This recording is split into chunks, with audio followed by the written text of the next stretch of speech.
Bismillahirrahmanirrahim. Assalamualaikum warahmatullahi wabarakatuh. Baik, langsung saja saya akan menjelaskan tentang definisi konflik. Konflik dalam pengertian yang sangat luas dapat dikatakan sebagai segala macam bentuk antar hubungan antar manusia yang bersifat berlawanan atau antagonis.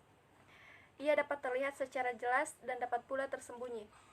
Menurut Kamus Besar Bahasa Indonesia, konflik adalah percocokan, perselisihan, atau pertentangan, baik dari segi pemikiran atau kebijakan. Menurut sosiologi, konflik merupakan proses antara dua orang atau lebih yang berusaha menyingkirkan dan menghancurkan atau membuat tidak berdaya. Menurut Lewis Althusser, konflik adalah perjuangan nilai kekuasaan dan sumber daya yang bersifat langka dan maksud menetralkan, mencederai atau melenyapkan lawan. Di bagian B yaitu pandangan mengenai konflik. Terdapat perbedaan terhadap peran konflik dalam kelompok atau organisasi. Ada yang berpendapat bahwa konflik harus dihindari atau dihilangkan karena jika dibiarkan akan merugikan organisasi.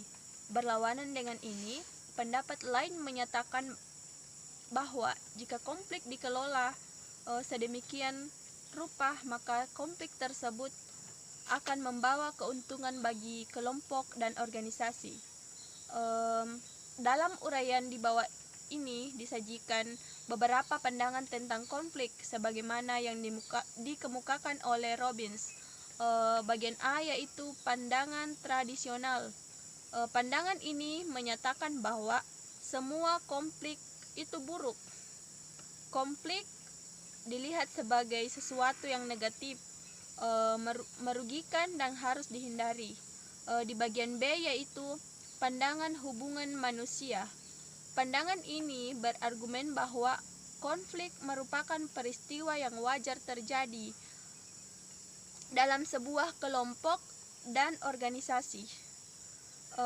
Konflik merupakan sesuatu yang tidak dapat dihindari, karena itu keberadaan konflik harus diterima. Di bagian C yaitu pandangan interaksionis. Pandangan ini cenderung mendorong terjadinya konflik.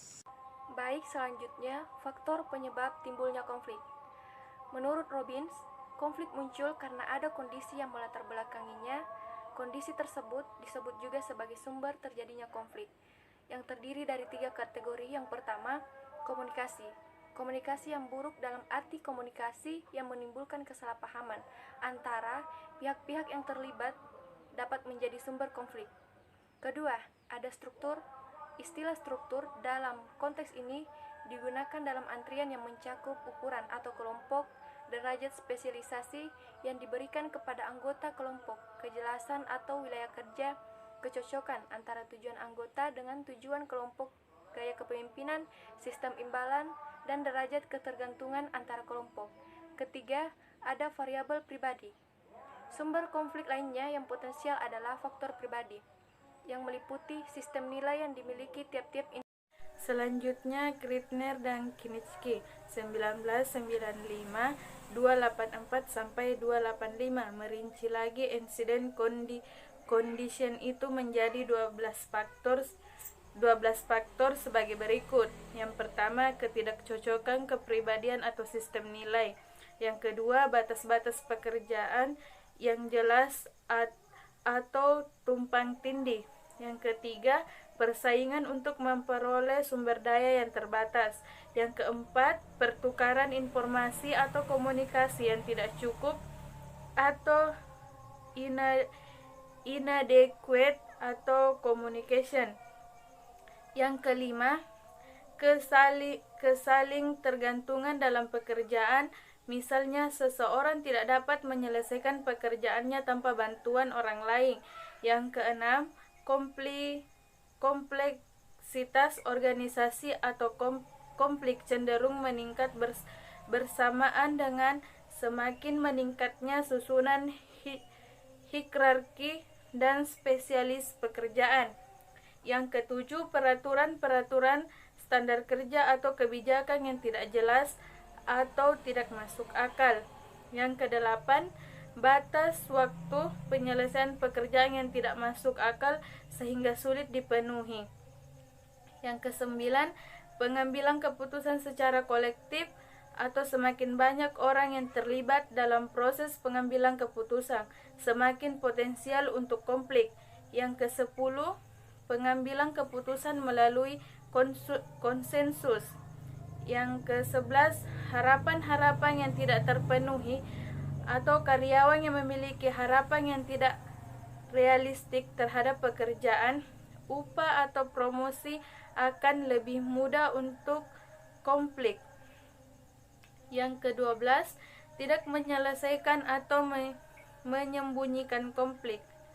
Menurut Krippner dan Knitschke 1995, manajer atau pimpinan organisasi harus proaktif untuk mengidentifikasi keberadaan kondisi-kondisi tersebut dalam organisasinya. Dan jika salah satu atau lebih dari kondisi itu muncul, maka ia harus segera mengambil tindakan sebelum kondisi itu menjadi konflik terbuka atau konflik yang nyata. Dengan cara seperti ini diharapkan konflik tidak meluas ke seluruh organisasi dan akhirnya mempengaruhi kerja karyawan. Untuk itulah maka manajer harus memiliki kemampuan untuk mengelola konflik sehingga konflik tidak menjadi faktor yang mengancam keberlangsungan hidup organisasi. Jenis konflik. Terdapat berbagai macam jenis konflik, tergantung pada dasar yang digunakan untuk membuat klarifikasi. Ada yang membagi konflik berdasarkan pihak-pihak yang terlibat di dalamnya. Ada yang membagi konflik dilihat dari fungsi, dan ada juga yang membagi konflik dilihat dari posisi seseorang dalam suatu organisasi. Yang pertama itu, konflik dilihat dari posisi seseorang dalam struktur organisasi. Dan Winardi membagi konflik menjadi 4 macam, yaitu yang pertama, konflik vertikal, yang kedua, konflik horizontal, yang ketiga, konflik garis staff, yang keempat, konflik peranan. Dan yang kedua itu, konflik dilihat dari pihak yang terlibat di dalamnya. Dan Stoner membagi konflik menjadi 5 macam, yaitu yang pertama, konflik dalam diri individu, konflik antar individu, konflik antara individu dan kelompok, dan konflik antar kelompok dalam organisasi yang sama. Dan yang terakhir itu konflik antar organisasi. C. Konflik dilihat dari fungsinya. Robbins membagi konflik menjadi 2 macam. Yang pertama, konflik fungsional atau fungsional konflik. Konflik fungsional adalah konflik yang mengandung pencapaian tujuan kelompok dan memperbaiki kinerja kelompok. Kedua, konflik disfungsional atau disfungsional konflik. Konflik disfungsional adalah konflik yang merintangi pencapaian tujuan kelompok. Kriteria yang membedakan apakah suatu konflik dikatakan fungsional atau disfungsional adalah dampak konflik tersebut terhadap kinerja kelompok, bukan pada kinerja individu. Jika konflik tersebut dapat meningkatkan kinerja kelompok walaupun kurang memuaskan bagi individu, maka konflik disebut konflik fungsional. Jika sebaliknya, jika konflik tersebut hanya memuaskan individu saja tetapi menurunkan kinerja kelompok, maka konflik disebut disfungsional. Baik, selanjutnya saya akan menjelaskan tentang strategi dalam manajemen konflik. Strategi dalam manajemen konflik terdapat beberapa bagian, yaitu adanya menghindar, mengakomodasi, kompetisi, kompromi atau negosiasi, memecahkan masalah atau kolaborasi, musyawarah, persuasi, mencari lawan yang sama, meminta bantuan pihak ketiga, serta peningkatan interaksi dan komunikasi. Nah, menghindari konflik dapat dilakukan jika isu atau masalah yang memicu konflik tidak terlalu penting, atau jika potensi konfrontasinya tidak seimbang dengan akibat yang akan ditimbulkannya. Karena menurut saya penghindaran merupakan strategi yang memungkinkan pihak-pihak yang berkonfrontasi dapat menenangkan diri. Selanjutnya, mengakomodasi. Mengakomodasi artinya memberi kesempatan kepada orang lain untuk mengatur strategi pemecahan masalah. Nah, khususnya apabila isu tersebut penting bagi orang lain, karena hal ini dapat memungkinkan timbulnya kerjasama dengan memberi kesempatan pada mereka untuk membuat suatu keputusan. Nah, adapun kompetisi. Nah, di sini teman-teman dapat menggunakan metode ini jika Anda percaya bahwa Anda memiliki lebih banyak informasi dan keahlian yang lebih dibanding yang lainnya. Atau misalnya ketika Anda tidak ingin mengkompromikan nilai-nilai Anda, metode ini mungkin bisa memicu konflik, tetapi bisa jadi merupakan metode yang penting untuk alasan-alasan keamanan.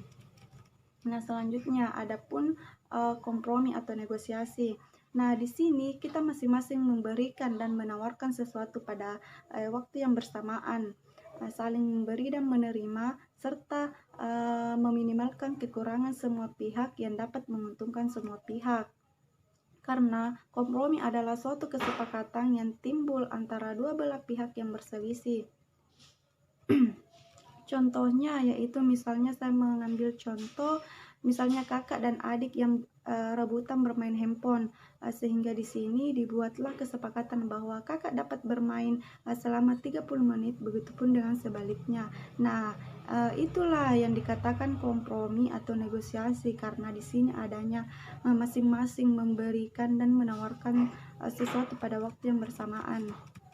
Selanjutnya, memecahkan masalah atau kolaborasi. Memecahkan masalah atau kolaborasi ini adalah pemecahan sama-sama menang, di mana individu yang terlibat mempunyai tujuan kerja yang sama menang. Untuk memecahkan masalah atau kolaborasi ini perlu dulu adanya satu komitmen dari semua pihak yang terlibat untuk saling mendukung dan saling memperhatikan satu sama lainnya. Musyawarah. Adapun musyawarah. Nah, dalam strategi ini terlebih dahulu harus ditentukan dulu secara jelas apa sebenarnya yang menjadi persoalan, lalu kita bisa musyawarahkan. Nah, berdasarkan jelasnya persoalan, itulah kemudian kedua belah pihak sedang dalam pertikaian mengadakan pembahasan untuk mendapatkan titik temunya. Nah, pada waktu perundingan atau musyawarah tersebut dilakukan, dapat pula dikembangkan suatu konsensus bahwa setelah terjadi kesepakatan ini, masing-masing pihak harus berusaha mencegah timbulnya konflik lagi. Nah, selanjutnya persuasi. Nah, dalam strategi ini usaha penanggulangan konflik dilakukan dengan menemukan kepentingan dan tujuan yang lebih tinggi dari tujuan pihak-pihak yang sedang bertikai. Nah, adapun mencari lawan yang sama. Strategi ini pada prinsipnya hampir sama dengan strategi ketiga. Hanya saja perbedaannya adalah bahwa pada strategi ini semua diajak untuk lebih bersatu karena harus menghadapi pihak ketiga sebagai pihak yang dianggap merupakan lawan dari kedua belah pihak yang bertikai. Nah, selanjutnya adapun meminta bantuan pihak ketiga. Nah, di sini adapun strategi dalam manajemen konflik yaitu meminta bantuan pihak ketiga.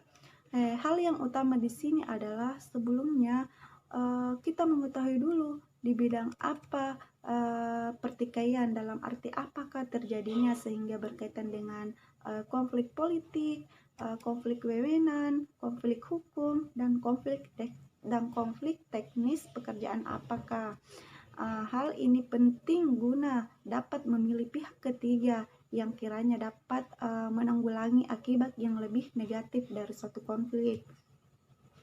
Nah, selanjutnya yang terakhir yaitu peningkatan interaksi dan komunikasi. Alasan penggunaan strategi ini adalah bila pihak-pihak yang berkonflik dapat meningkatkan interaksi dan komunikasi mereka, pada suatu saat mereka akan dapat lebih mengerti dan menghargai dasar pemikiran dan perilaku pihak lain. Strategi ini umumnya digunakan untuk menghadapi konflik yang terjadi dalam suatu kelompok ataupun antar kelompok. Misalnya pihak-pihak yang berkonflik diajak masuk dalam satu kelompok. Nah, dalam kelompok ini masing-masing pihak diberi kesempatan menyatakan pendapatnya, termasuk pendapatnya yang negatif mengenai pihak yang lain. Sementara itu, pihak yang dikritik diharapkan mendengarkannya terlebih dahulu, kemudian dapat pula mengemukakan pendapatnya. Bagian F. Resiko dan dampak buruk yang sering terjadi dalam organisasi jika konflik tidak dikelola dengan baik. Antara lain, 1. Menurunnya komunikasi. Saat konflik meninggi, komunikasi justru semakin menurun. Masing-masing kelompok justru cenderung berhati-hati dan bersifat formal, bahkan sampai tidak berkomunikasi dengan kelompok lain. Kedua, penyimpangan persepsi. Konflik menciptakan kecurigaan dan menjauhkan seseorang dari persepsi yang benar terhadap kelompok lawan. Ketiga, stereotip negatif. Anggota suatu kelompok cenderung untuk menciptakan persepsi negatif terhadap kelompok lawan dalam konflik antar pemimpin dan karyawan. Misalnya, pihak manajemen menganggap bahwa ketua serikat pekerja bersikap agitasi dan merusak citra organisasi, sedangkan karyawan menganggap pemimpin mengeksploitasi karyawan dan menahan imbalan yang merupakan hak karyawan.